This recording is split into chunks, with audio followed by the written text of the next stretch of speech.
నమస్తే. ప్రస్తుతం ధర్నా చౌక్ లో ఉన్నాం మనం. సో ధర్నా చౌక్ లో ఈ రోజు ఏదైతే చికెన్ షాప్ సంబంధించిన ఓనర్స్ ఎవరైతే ఉన్నారో వాళ్ళందరూ పెద్ద ఎత్తున ధర్నా కార్యక్రమం నిర్వహించారు. సో ఏదైతే పెద్ద పెద్ద కంపెనీలు ఏవైతే ఉన్నాయో వీళ్ళకి మార్జిన్ తగ్గించి చాలా నష్టం కలిగిస్తా ఉంది. సో దీనిపై ఒక చర్య తీసుకోవాలి, మాకు న్యాయం చేయాలంటూ పెద్ద ఎత్తున ధర్నా కార్యక్రమం నిర్వహిస్తున్నారు. దాదాపుగా 350 పెరిగింది చికెన్ రేటు. సో ప్రజలందరూ ఇబ్బంది పడతా ఉన్నారు. దానివల్ల ఏదైతే గిరాకీ అనేది రావట్లేదు అని చెప్పేసి వాళ్ళు డిమాండ్ చేస్తా ఉన్నారు. సో దీనికి సంబంధించి మాట్లాడదాం. అన్న నమస్తేనే, సేమ్ పేరు అన్న? నా పేరు చెరుకు యాదవ్ రెడ్డి. యాదవ్ రెడ్డి గారు అల్వాల్ నుండి వచ్చిండు. సో ఏంటన్నా అంటే ఇప్పుడు ఈ మార్జిన్ తగ్గడం వల్ల ఏంటి అంటే వచ్చే నష్టం ఏంటి, ఎట్లుంది అసలు వ్యవస్థ? ఈ వ్యవస్థ ఎట్లయిపోయిందంటే ఫస్ట్ ఫార్మల్లను బిచ్చగాళ్ళని చేసేసిండ్రు. ఇది గత 20 సంవత్సరాల నుంచే ఇంటిగ్రేషన్ వచ్చేసి కోడి పిల్లల రేటు పెంచేసి మార్కెట్లో ఫార్మర్ల కోళ్ళు వచ్చే వరకు మార్కెట్ తగ్గించేసి అంటే వాళ్ళ నెట్టి పరిస్థితుల్లో వాళ్ళు పెట్టుకున్న ఇన్వెస్ట్మెంట్ లో వాళ్ళను లాస్ కి తీసుకుపోయినప్పుడు ఏంటంటే వన్ టైం ఇన్వెస్ట్మెంట్. ఒకసారి ఒక ఫామ్ కట్టుకున్నారంటే అది బయటకు రాలేని పరిస్థితి. ఒక లారీ బీరో కొనడం లాస్ అయిందంటే ఆ సగం రేట్కో స్క్రాప్ అమ్ముకోవచ్చు. ఇది ఏం చేయలేని పరిస్థితి. అయితే అన్ఎంప్లాయీస్ అందరూ ఏంటంటే కొంతమంది సోషల్ మీడియాలో వచ్చే వార్తలు చూసి కోడి పిల్ల తెస్తురట, దానికి దానం వస్తురట, ఇంజక్షన్ ఇస్తురట, ఇంత పెరుగుతుందట అంటే నేను చాలా మంది సజెషన్ ఇస్తా, నా ఫామ్ ఇస్తా, నా అగ్రికల్చర్ ఇస్తా, నాకు 40 ఎకరాలు ఉంది, నాకు ఫామ్ ఉంది, నువ్వు ఫ్రీగా చూడు, ఒకసారి ఒక బ్యాచ్ చేసుకొని చూడు, అప్పుడు తెలుస్తుంది నీకు అనుకోలేదు. కోడి పిల్ల 50 రూపాయలు. వాళ్ళకి ఎగ్జాంపుల్ అంటే ఎన్నో రకాల తెలుస్తుంది నిజంగా. అయితే వాళ్ళు ఏమంటారంటే దానికి స్టెరాయిడ్స్ ఇచ్చి మీరు ఎక్కిస్తారు, మీరు మందులు పోస్తారు, దాన్ని పెంచుతున్నారు అన్నారు. సపోజ్ ఎగ్జాంపుల్, మన మెడికల్ షాప్ లో 1000 రకాల మందులు ఉంటాయి. నాకు బీపీ ఉంది, బీపీ టాబ్లెట్, యాసిడిటీ ఉంటే మార్నింగ్ యాసిడిటీ టాబ్లెట్ వేసుకుంటా, షుగర్ ఉంటే షుగర్ టాబ్లెట్ వేసుకుంటా. ఏది లేకపోతే అన్ని కొనుక్కొని వేసుకుంటలేను కదా. వాటికి కూడా అన్ని మందులు పనిచేయి. వాటి కోడి పిల్లని 50 రూపాయలు తెచ్చినప్పుడు దానికి పోలియో వ్యాక్సినేషన్ అనేది 8 రోజుల్లో కంపెనీ వాడు వచ్చి వేసిపోతాడు. వేసిపోయినప్పుడు అవి బాగున్నాయి అని అంటే వాడు మెడిసిన్ ఎందుకు పెడతాడు? లక్షలు ఉంటాయి బ్రదర్ కాస్ట్. వాడు ఎందుకు పెడతాడు? ఎందుకు పోస్తాడు? ఉత్తగా ఎందుకు పోస్తాడు? ఏదన్నా ప్రాబ్లం వచ్చినప్పుడు, గురకనో ఏదో జ్వరమో సరిదో దగ్గో ఏదో వచ్చినప్పుడు డాక్టర్తో చెక్ చేయించి మీరు ఈ మందులు వాడండి అని వాటర్లో కలిపే మందులు మాత్రం పోస్తాడు. ఇట్లా కొంతమంది చెప్పినా వినకుండా ఫార్మ్స్ పెట్టుకొని లాస్లోకి వెళ్ళిపోతారు. ఈ లాస్లోకి వెళ్ళిపోయిన వారు మరి ఏం చేస్తారు? One time investment. అప్పుడు ఇంటిగ్రేషన్ వాళ్ళ దగ్గరికి వెళ్తారు. ఇప్పుడు 23 కంపెనీలు కాదు, నా మార్కెట్లో 40 కంపెనీలు నడుస్తున్నాయి. వాళ్ళ దగ్గరికి వెళ్ళి అన్న నా ఫామ్ ఖాళీ ఉంది, నేను ఏదో ఒకటి మీరు చేసుకుంటాము, మాకు మీరు పిల్లలు ఇవ్వాలని అంటే వాళ్ళు ఏం చేస్తారంటే అప్పుడు పిల్లలు ఇస్తారు. పిల్లలు చేంజ్ చేస్తారంటే సపోజ్ 10,000 పిల్లలు, 10,000 షెడ్ ఉంటే 10,000 పిల్లలు ఇస్తారు. దానికి సరిపోయే ఫీడ్ ఇస్తారు. అందులో ఎవరైనా వర్కర్స్ చీటర్స్ ఉండి ఓ 10 కోళ్ళు అమ్ముకున్నా, లేకపోతే ఒక దాన సంచి అమ్ముకున్నా, ఇదంతా అక్కడ ఇచ్చినోడు బాగానే ఉంటాడు, ఓనర్ బాగానే ఉంటాడు, మధ్యలో వర్క్ చేసే వాళ్ళు బాగుంటారు. వాళ్ళు ఏం చేస్తారంటే కొంత చీటింగ్ చేసినప్పుడు FCR అనేది వెయిట్ రావాలి. రాకపోతే వాడు దొంగతనం చేసిందంతా ఇది ఓనర్ మీద పడుతుంది. ఈ మార్జిన్ నుంచి కట్ చేసి మైనస్లు కూడా ఉంటాయి, చేతి నుంచి పడేవి కూడా ఉంటాయి. ఒకవేళ వచ్చినా కూడా వాడు ₹1,00,00,000 ఇన్వెస్ట్ పెట్టి పాంగ్ కట్టుకుంటే వానికి వచ్చేది ఆటాన చారణ మిత్తి. పోనీ ఆ ఫీల్డ్ లో నుంచి వెళ్ళిపోదామంటే ఏం అమ్ముతావు? గోడలు అమ్ముతావా, రేకులు అమ్ముతావా, ఇటుకలు అమ్ముతాయి అంటే జీరో ఇన్వెస్ట్మెంట్, నీకు రూపాయి చేతికి రాదు. ఇది ఫార్మింగ్ వ్యవస్థ. వాళ్ళని ఎప్పుడో విచారం చేసేది. నెక్స్ట్ మమ్మల్ని ఏం చేస్తారు అంటే ఇంతకు ముందు ఒక 50 రూపాయలు వస్తే అందులో నెక్కు ఫ్యాట్ తీసేసి 20 రూపాయలు పోతుంది. మేము నెక్కు ఫ్యాట్ డ్రై చికెన్ నీళ్ళలో పెట్టకుండా డ్రై చికెన్ అమ్ముతాం. అమ్మినప్పుడు ఆ 30 రూపాయలు 100 కిలోలు అమ్ముతాం, 3,000 వస్తుంది. ఒక 1,000 రూపాయలు రెంట్, 1,000 రూపాయలు జీతాలు పోయినా 1,000 రూపాయలు మాకు మిగులుతుంది. ఇది వ్యవస్థ బాగుండే గత 40 సంవత్సరాల నుంచి బాగుండే. మరి ఇప్పుడు ఎందుకు అనంటే ఈ మార్జిన్ తగ్గించేసి మమ్మల్ని కూడా ఫార్మర్స్ లాగా తీసుకొచ్చేసి మేము వెళ్ళిపోవాలి. మరి అప్పుడు ఎవరు పెడతారంటే కార్పొరేట్ వాళ్ళు. మేము షాపులు పెట్టుకుంటాం. మాది ఫార్మింగ్ అయిపోయిందటు, ఫార్మర్లను జీతకాలం పెట్టుకున్నాం. ఇప్పుడు షాపులు కూడా తీసేస్తాం. పెట్టకుండా నేను ఇప్పుడు కాదు, యూనియన్ అయింది. మొదటి యూనియన్ అల్వాల్లో నా ఆధ్వర్యంలో నేను మన నేరేడ్మెట్ కార్పొరేటర్ మాజీ కార్పొరేటర్ ఉపేందర్ రెడ్డి గారు, ఇప్పుడు రాజు గారు, విజయ్ గారు, ఒక 4 కలిసి 2016లో నా పక్కన, నేను NRI, నేను అమెరికాలో కూడా ఇదే ప్రొఫెషన్ నాది. 2014లో వచ్చిన, 2014లో వచ్చి మళ్ళీ షాప్ కంటిన్యూ చేసిన. నా పక్కన నా షాప్ మంచిగా నడుస్తుందని చెప్పేసి స్నేహారామరెడ్డి గారు నా పక్కన షాప్ పెట్టిండు. వాళ్ళే నాకు సప్లై చేస్తారు. నా సేల్ కొంచెం చూసి నా సేల్ బాగుందన్న నా పక్కన అవుట్లెట్ పెడతారు. దానికోసం అప్పుడు నేను ఒక యూనిట్ తయారు చేసి ఒక 500-600 మందితోటి మల్కాజిరి కాన్ఫరెన్స్ నుంచి యూనియన్ స్టార్ట్ చేయాలన్న ఆలోచనలో ఆ షాప్ స్నేహ అవుట్లెట్ ముందు టెంట్ వేసుకొని ధర్నా చేసిన 3 రోజులు. 2016లో మొదటి యూనియన్, మొదటి ప్రెసిడెంట్ నేను. అటు మల్కాజిగిరి ఉపేందర్ రెడ్డి, ఇటు అల్వాల్లో నేను.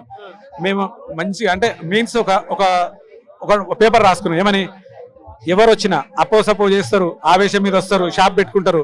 వచ్చి వాళ్ళ అత్తగారు ఇచ్చిన డబ్బులు లేకపోతే ఆస్తులు అమ్ముకోనో, పెళ్ళాం పేరు మీద బంగారం అమ్ముకోనో 5 లక్షలు పెట్టి షాప్ పెడతాడు. నా 6 గుడ్లు 30 రూపాయలు మైనస్ అంటాడు. వారికి అందులో ఏమొస్తుందో తెలియదు, ఫీల్డ్ తెలియదు. ఇక నేను కూడా మిమ్మల్ని చూసి మైక్ పట్టుకొని ఇది పెట్టుకుంటే నేను ఏం చేస్తాను నాకే అర్థం కాదు. వీళ్ళు ఏం చేస్తారంటే అప్పుడు మైనస్ పెడతారు. మైనస్ పెట్టినాక 6 నెలల్లో వీడు పెట్టిన ఇన్వెస్ట్మెంట్ మొత్తం జీరోకి వస్తుంది. వాడు ఒక్క నాశనం కాదు, ఈ చుట్టుముట్టున్న 10 షాపులు కూడా మేము అదే ఆఫర్ పెట్టాల్సి వస్తుంది. చుట్టుముట్టు 10 కుటుంబాలను నాశనం చేస్తాడు కొత్తగా వచ్చినాడు. కాబట్టి అతను పిలుస్తాం. అతను పిలిచి అయ్యా నువ్వు ఈ షాపు నుంచి 500 మీటర్లు 400 మీటర్ల దూరం పెట్టుకో, నువ్వు బాగుండు మమ్మల్ని బాగుంచు, ఆఫర్లో పెట్టకున్న కాన్సెప్ట్ లో దాదాపు నా ఆధ్వర్యంలో నేను 5-6 సంవత్సరాలు యూనియన్ ప్రెసిడెంట్ చేసిన ఒక 100 నుంచి 200-250 షాపులు ఆపినాం. టోటల్ కాన్స్టిట్యూన్స్ లో 200 షాపులు ఆపినాం. కొంతమంది మీకు రాజ్యాంగంలో ఎక్కడదంటే రాజ్యాంగం కాదు, మాకిచ్చిన ఈ మా సంఘం మా యూనిటీ రిజిస్ట్రేషన్ అనేది ఒక అసోసియేషన్, మాకు ఇచ్చిన రిజిస్ట్రేషన్ నెంబర్ అనేది మేము ఒక యూనిట్గా ఏర్పడబడి యూనిట్కి నెంబర్ మాత్రమే, అది రిజిస్ట్రేషన్ నెంబర్ మాత్రమే. మేము 10 మందికి సాయం చేయడం మాత్రమే ఈ అసోసియేషన్. మాకు లీగల్ రైట్స్ ఏముండవు. మేము కాళ్ళు గడపలు మొక్కి బతిలాడుకొని ఆ షటర్ ఓనర్ను అయ్యా మీరు ఇవ్వడం వల్ల 10 కుటుంబాలు నాశనం అయిపోతాయి అని చెప్పేసి మేము ఇలా కాంప్రమైజ్ చేసుకుని ఎన్నో షాపులు తీసేయడం జరిగింది.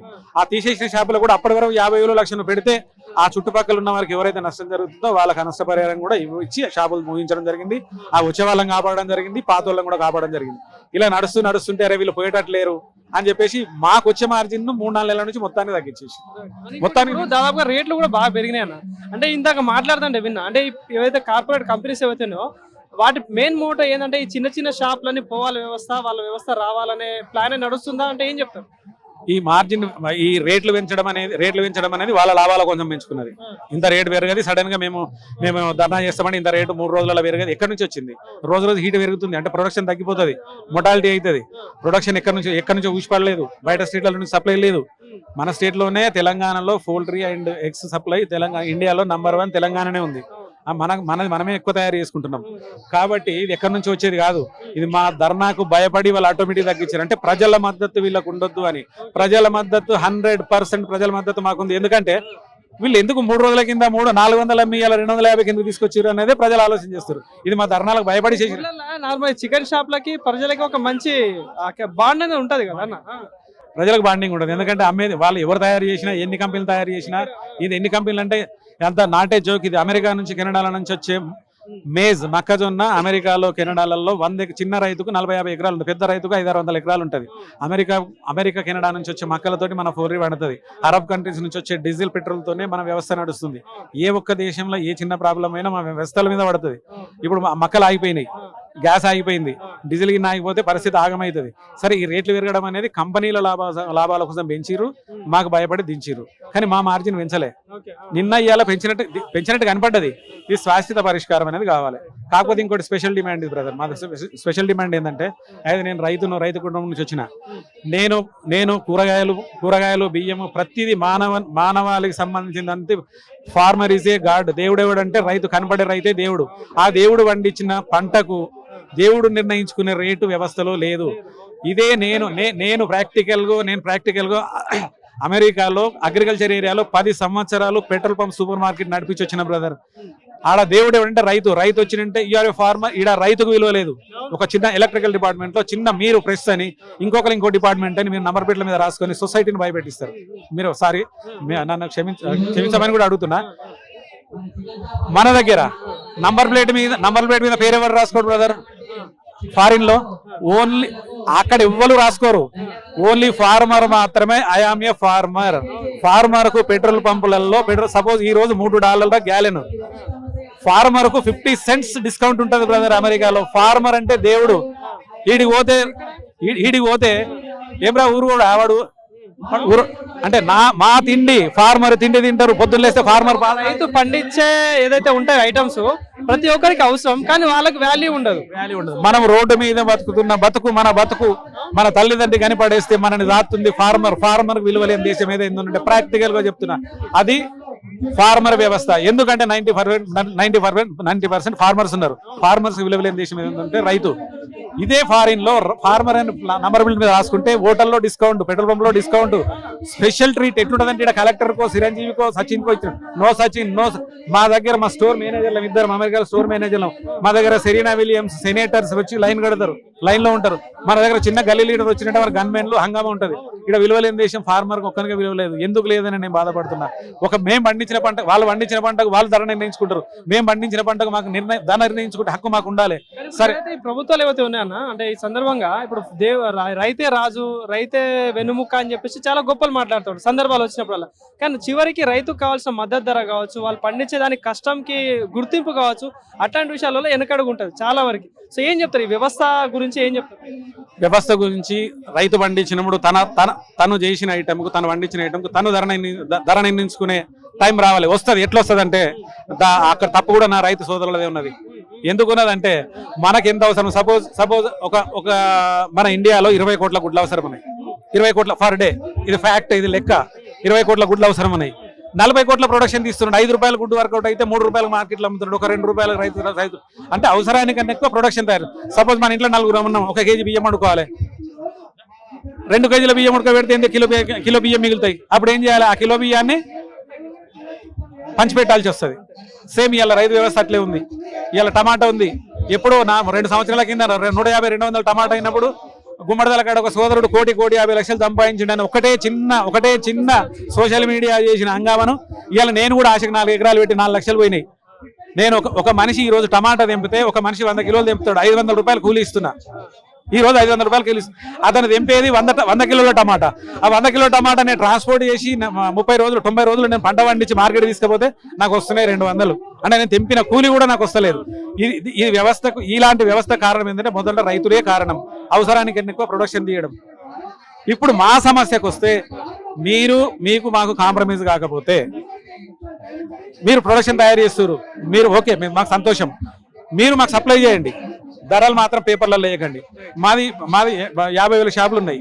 50,000 షాపులో తెలంగాణలో 25,000 షాపులు. మా రేటు మేము నిర్ణయించుకుంటాం. మా నేను నిర్ణయించుకొని మాకు ఎంత, అప్పుడు కూడా జనాలను దోసుకునేది కాదు. మా కడుపు నిండేదంటే కోట్లు లక్షలు కాదు.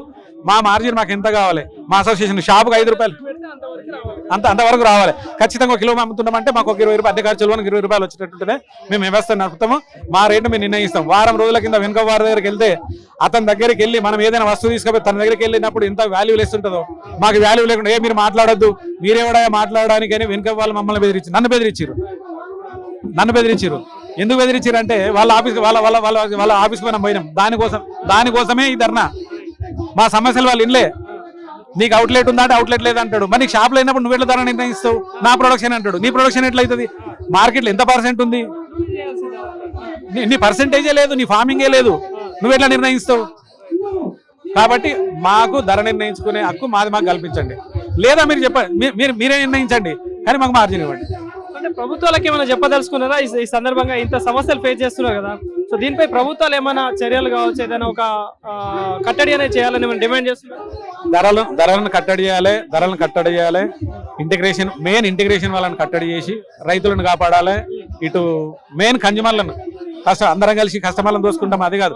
మెయిన్ కస్టమర్ ప్రొడక్షన్ కాస్ట్ ఈ రోజు సమ్మర్ లో 250, 230, 240 ఉంటుంది. అదే వింటర్లో కానీ వర్షాకాలం కానీ అప్పుడు ఎందుకంటే గ్రోత్ మంచిగా వస్తుంది. గ్రోత్ మంచిగా వచ్చినప్పుడు 100 రూపాయలు, 150 రూపాయలు కూడా ప్రొడక్షన్, అప్పుడు 200 వరకు కస్టమర్కి అందియచ్చు. ఇప్పుడు మొటాలిటీ ఉంటుంది 250, 240 అది నార్మల్ రేట్. ఎందుకంటే మనం 1000 కోళ్ళు వేసినామంటే దాదాపు 200-300 మొటాలిటీ అవుతాయి.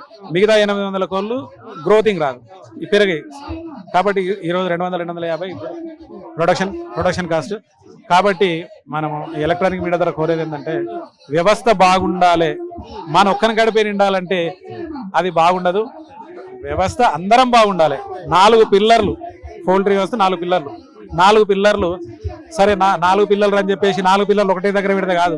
బిల్డింగ్ 4 పిల్లర్లు ఎంత అవసరమో, ఒకడు ఫార్మర్ వ్యవస్థ, ఒక పిల్లరు ట్రేడర్ వ్యవస్థ, ఒక పిల్లరు ఇంటిగ్రేషన్ వ్యవస్థ, ఒక పిల్లరు రిటైల్ వ్యవస్థ. 4 పిల్లలు 4 దిక్కులతోనే వ్యవస్థ బాగుంటుంది. ఏదో నా బిల్డింగ్ 4 పిల్లలు ఒక దగ్గర వేస్తే బిల్డింగ్ కూలిపోతుంది. ఇప్పుడు బిల్డింగ్ కూలిపోయే పరిస్థితికి వచ్చింది. మీ లూజ్నెస్లు కూడా మేము బయట వెళ్ళడానికి మేము రెడీ ఉన్నాము. మీరు మైనస్లు ఎట్లా ఇస్తున్నారు, మీరు ఎట్లా మైనస్లు ఇస్తారు, అవన్నీ నెక్స్ట్ మీటింగ్ లో ఒకవేళ మాకు సక్సెస్ కాకపోతే నెక్స్ట్ మీటింగ్ లో పెడతాం. ఎలక్ట్రానిక్ మీడియాకు ప్రత్యేక